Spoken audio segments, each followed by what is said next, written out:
Olá, meu nome é Fábio. Estou aqui para conversar um pouco com vocês sobre o design integrado, uma maneira de repensar como você trabalha o seu planejamento didático e como isso impacta nos resultados esperados no ensino. Quando se fala em integração de conhecimentos, muitas vezes se pensa apenas na capacidade do educador de transferir os seus conteúdos técnicos. Porém, a integração traz outros elementos, como o contexto político, social, no qual os alunos estão inseridos. Conhecer mais sobre isso e buscar a capacitação para integrar esses elementos faz parte do planejamento didático.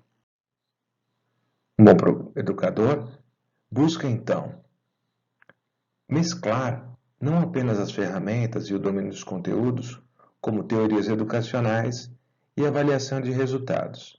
Estes serão alguns temas que traremos nesta aula. Toda vez que buscamos integrar conhecimentos e habilidades nos nossos planos de aula, deveremos levar em conta que existem competências futuras que ainda não fazem parte do nosso próprio repertório e os alunos devem também estar preparados para desenvolver outras habilidades além das tradicionais, relacionadas à colaboração, comunicação e resolução de problemas. Isso se deve à evolução constante existente na nossa atualidade. O Fórum Mundial de Economia, apresentado em 2016, trouxe um quadro onde existem 3 tipos de capacidades relevantes ao século XXI, onde temos, além da educação fundamental, conhecida como tradicional, onde temos alfabetização, letramentos, temos também competências específicas relacionadas ao pensamento crítico, criatividade e à colaboração. Além disso, para que a aprendizagem ao longo da vida traga impactos na capacitação do estudante, deve-se também pensar em trazer elementos que estimulem a criatividade, iniciativa, entre outros valores pessoais que vão fazer diferença na trajetória de aprendizagem do aluno. Além dessas competências, é fundamental a percepção do professor de quanto a prática profissional influencia positivamente o processo de aprendizagem individual, devido à interação de processos e dimensões que ocorrem tanto no nível individual e social existentes do contexto profissional. Estes elementos devem ser pensados na hora da construção. Quando o indivíduo está diante de um ambiente técnico-profissional, ao qual se preparou durante o período de sua formação no instituto, mesmo que seja na licenciatura, a sua relação com os processos individuais e de trabalho possibilitam que seja feito um processo constante de aprendizagem. Este processo deve ser levado em conta na construção dos materiais. Para tanto, o desenho de aprendizagem vai planejar todo o método e como ele será percebido pelos seus alunos, tanto a abordagem quanto aos objetivos traçados. Para isso, eu vou sugerir para vocês observarem algumas dimensões que não estão exatamente propostas nos planos de ensino tradicional. Vamos a elas. Vamos conversar um pouquinho mais sobre conteúdo, autonomia, os repertórios dos alunos e a motivação deles em sala de aula. Você aceita fazer algumas desconstruções iniciais? Vamos à primeira delas. O conhecimento tem mais de uma vertente, podendo ser visto como um conhecimento mais estático ou então dinâmico. E o educador deve avaliar como este conteúdo e as habilidades que ele busca transferir para os alunos estão sujeitas a atualizações de curto ou médio prazo. Vamos a um exemplo mais específico. Veja esta imagem. Vamos lá. Você já sabe do que se trata? Imagina como o conhecimento se transforma ao redor do tempo e a aplicação de novas tecnologias intensificam e modificam a interação e experiência de cada uma das pessoas que com elas interagem. Veja, parece até não ser muito antigo o processo de se usar o reconhecimento facial, mas em criação de animais, veja que os alunos também estão expostos a essas mudanças bruscas de paradigmas tecnológicos. Isso deve ser levado em conta quando você está construindo os seus conteúdos. O segundo fato a ser observado está relacionado ao modo como a condução das atividades será encarada pelo professor. Se a aprendizagem deve ser dirigida em grande parte pelo educador, o mestre manda, os alunos obedecem, essa dinâmica tem uma característica muito peculiar. Algo que deve ser revisto caso exista a possibilidade no seu planejamento educacional de inserir elementos onde o processo decisório tem como protagonista também o aluno. Isto faz toda a diferença, mas depende de uma reflexão pessoal, até onde você é capaz de liberar ou perder o controle da sua aula, sem que isso prejudique o processo de aprendizagem. Quando você se considera capaz de fazer isso, eu trago uma pergunta para você. Será que mesmo ao mudar a sua aula, o aluno vai querer ser autônomo? Isso faz toda a diferença, pois a tríade aula, exercício e prova já está arraigada na maneira de estudar e aprender do aluno. Uma mudança nesse perfil causa mudanças grandes de aprendizagem e pode ser muito bom para os alunos. Cada aluno sempre trará a sua perspectiva para a aula. Os professores não podem deixar de lado esse fato. É claro que alguns conteúdos estão muito distantes desta perspectiva, levando o professor a tratar os alunos como indivíduos que necessitarão de todo o ensinamento sem que participem ativamente dessa primeira construção. Esse modo de colaboração entre o indivíduo e a expressão de competências sofre influência da maneira pela qual a dinâmica é pensada em sala de aula. Uma das coisas sempre a se lembrar é que quanto mais você permite que os alunos tragam suas experiências, mais será surpreendido.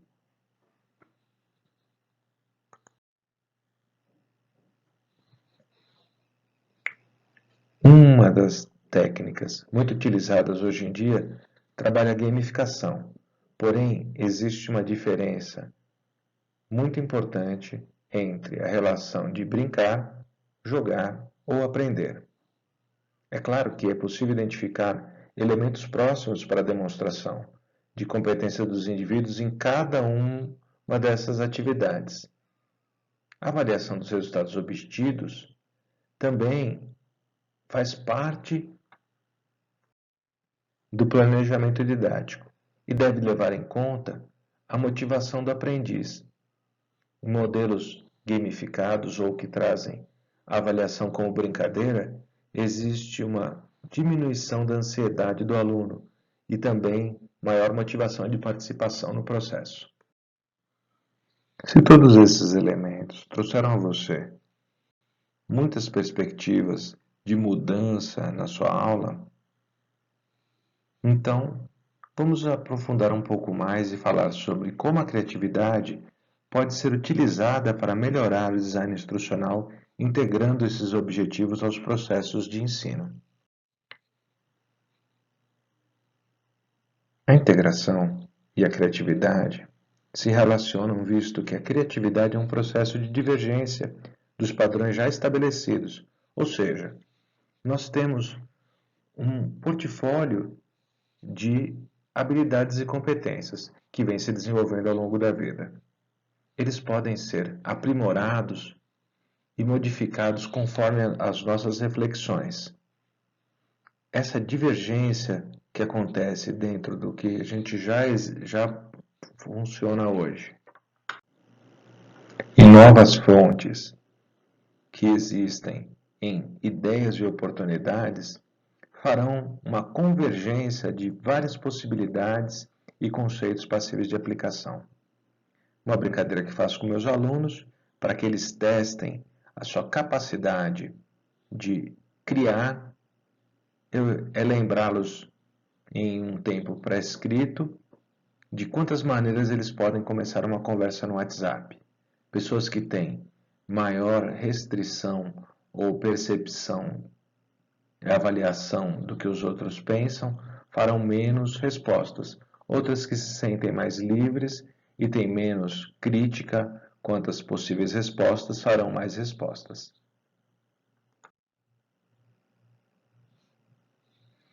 Nesse ponto, a criatividade atua como uma habilidade de trabalhar esses conceitos imprevistos e os próprios repertórios individuais apresentados em comparação e contrastes em situações que podem acontecer, futuros ainda não definidos. Esses processos de divergência e convergência apresentam aproximações de realidade que acabam sendo compreensíveis às pessoas.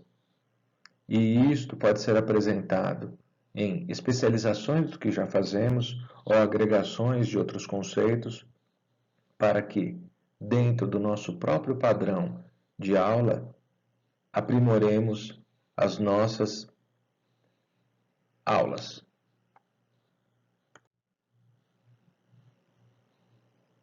Nesse ponto, vou trazer alguns elementos de planejamento a serem exemplificados. Os objetivos devem ser percebidos pelos alunos e não apenas apresentados pelos professores, para que eles entendam e tenham um maior engajamento. Os recursos instrucionais devem também conter as informações relacionadas ao que você pretende utilizar na sua didática. E o método de avaliação pode tratar tanto contextos individuais ou de grupo. Os exercícios de fixação visam ampliar a autonomia do aluno, visto que, ao executar os exercícios em maneira sem o professor, eles estarão mais aptos a fazerem isso sozinhos. O resgate do ausente tem por objetivo trazer uma atividade que possibilite ao aluno que não pôde participar da aula certa integração ao que já foi apresentado e não deixe ficar muito distante dos outros conteúdos. E as instruções em sala de aula estão relacionadas a um pequeno descritivo para facilitar a aplicação da dinâmica que você pretende aplicar. Eu fiz aqui um exemplo. É claro que isso está relacionado ao meu modo de dar aula. Vem sendo desenvolvido ao longo de algumas disciplinas que eu busquei modificar o meu modo de ensino. Vou trazer um exemplo para vocês.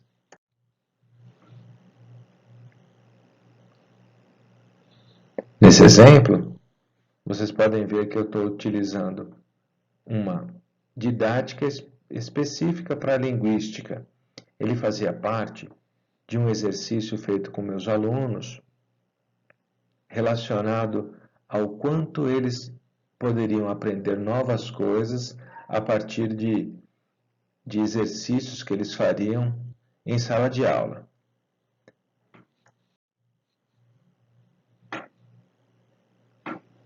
Todos os exercícios depois são compartilhados. Veja que eu trouxe aqui algumas atividades e como eu gostaria que eles interagissem com o conteúdo. Isso facilita ao professor a rever o que tem feito e o resultado que ele esperava e fazer algumas reflexões pós-aplicação da sua aula. Quando você tenta trazer alguma dinâmica diferente, este planejamento inicial vai lhe trazer elementos importantes para o aperfeiçoamento da sua aula. Neste ponto, eu fiz aos alunos uma solicitação. Como era uma turma de licenciatura, eu pedi que eles, antes da aula, fizessem perguntas sobre o que eles esperavam aprender, mesmo sem ter contato direto com o conteúdo, visto que o aprendizado do aluno, ele perpassa apenas aquela aula, ele tem um objetivo para com a disciplina. Trazer o aluno a essa responsabilidade modifica a sua concepção. Faça também o exercício você. Modifique a sua percepção, trazendo outros objetivos na hora que você for aplicar a sua aula. Você pode, então, modificar a sua reflexão. Nesse exercício, os alunos fizeram, a partir de exercícios e técnicas utilizadas, reflexões. Eu trouxe para você alguns descritivos de aprendizagem elaborados por alunos meus em disciplinas de licenciatura de ensino de línguas. Eles faziam as próprias perguntas antes da aula e também logo após a apresentação dos objetivos.